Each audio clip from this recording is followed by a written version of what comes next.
Hola amigos, ¿qué tal? ¿Cómo les ha ido? Bienvenidos a su canal Vigilantes Bilingües. Hoy a petición de muchos de ustedes voy a estar hablando del verbo do, does, versus cuando tenemos a do y does como auxiliar de pregunta, auxiliar de negación. También vamos a mirar si nos da para el pasado.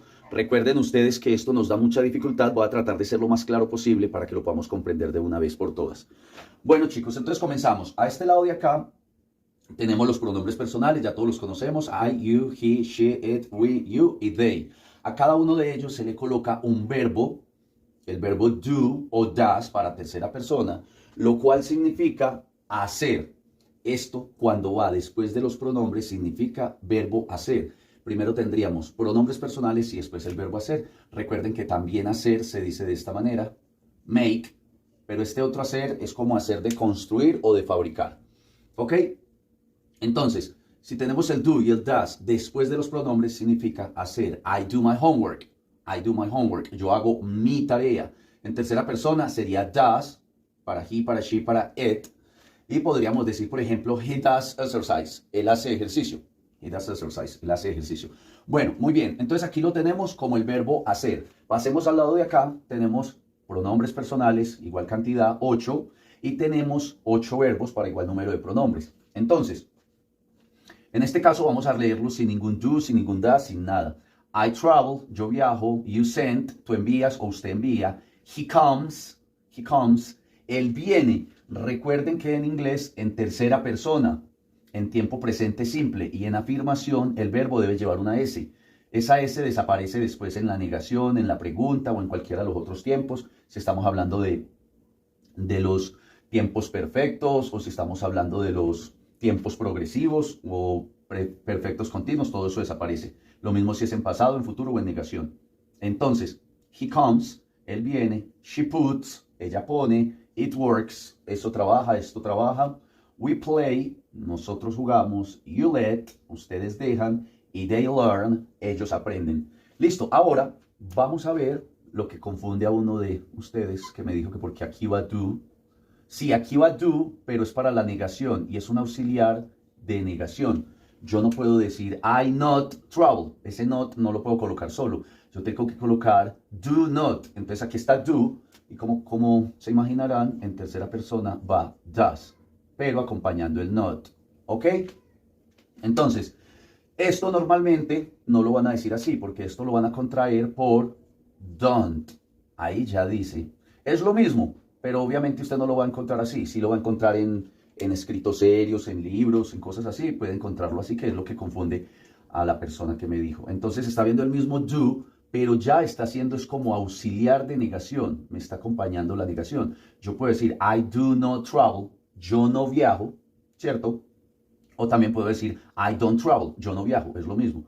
Lo mismo aquí, podría colocar el do not acá o el don't, simplemente está la contracción de este. Y en tercera persona, he does not también puede ser contraído por, que es pues como lo más normal, he doesn't, she doesn't, it doesn't. Si usted lo coloca así, does not, no hay ningún problema. Y si lo coloca doesn't, es la contracción. Entonces, he does not, she doesn't, it doesn't, no hay ningún problema. Y luego cuando volvemos, bueno, recuerden que como estoy negando, esta S desaparece, porque ya estoy haciendo una negación. Entonces, he does not come o she doesn't put.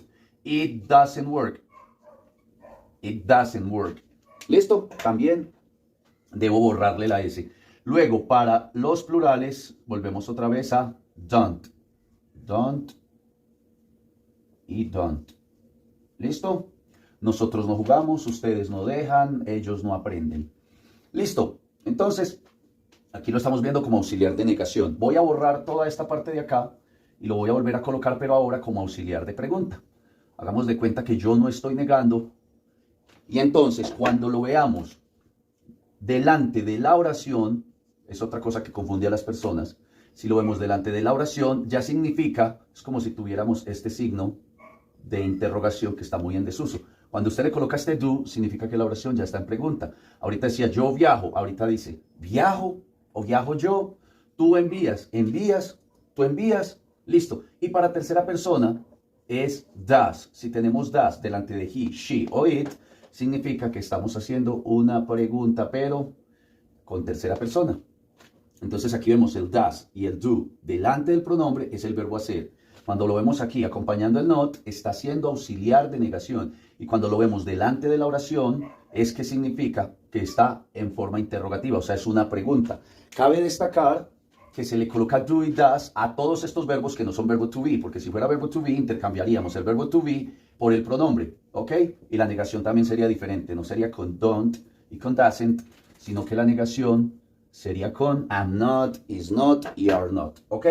Entonces tenemos el primer uso de do y does es como verbo hacer, el segundo auxiliar de negación y el tercero como pregunta. Si usted le coloca do o does a cualquier oración, significa que esa oración está en pregunta. Ahora bien, si vamos a hacer todo esto en pasado, entonces cambiamos do y does por did y ya todo esto me quedó en pasado. Aquí me queda como el verbo hacer, pero en pasado. Ahorita decía yo hago, ya es yo hice, tú hiciste, él hizo.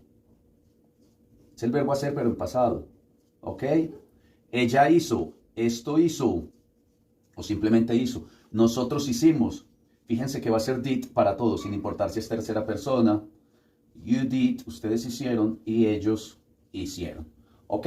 Ya me quedó en pasado. Es el verbo hacer, pero en pasado. Ahora bien, el did también puede ir aquí como auxiliar de negación en pasado. Sería did not. Ahorita decía, yo viajo, después en negación era yo no viajo, y ahora ¿cómo quedó? Yo no viajé. Cabe destacar que cuando tengo el did, el verbo se va a conservar en presente. Yo no viajé. Este no cambia porque el did ya nos informa que la negación está en pasado. Lo mismo acá. Bueno, la contracción sería didn't, y no importa que sea tercera persona, también va a ser didn't. ¿Ok? Y así sucesivamente hacia abajo. Ahora, si lo que quiero hacer es una pregunta, pero en pasado, entonces borro esto y le coloco el did. Ahorita decía, yo viajo, ¿cierto? Ahora, si le colocaba el do es viajo, pero ya con el did es viajé. Esto ya quedó en pregunta, pero en pasado. Viajé. Did you send? ¿Enviaste? Did he come? ¿Viniste? ¿Viniste? Did he come yesterday? ¿Viniste ayer? ¿Viniste? Ya estoy haciendo pregunta, pero en pasado. ¿Ok? Entonces, espero haber sido lo más explícito posible. Ahora bien, para finalizar, también puede haber un do, luego una palabra y otra vez do. Ejemplo, I do, yo hago.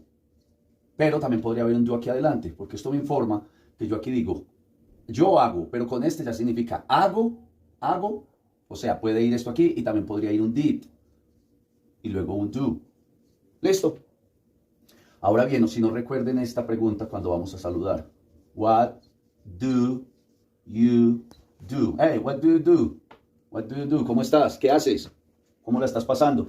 Listo, estos son los diferentes usos de do como verbo y do como auxiliar de negación, auxiliar de pregunta y luego auxiliar de negación en pasado, auxiliar de pregunta en pasado y did para el verbo hacer pero en pasado, o sea, hice. ¿Ok? Espero que les haya gustado, no olviden compartirme, darme like. Hasta la próxima, bye bye, see you later.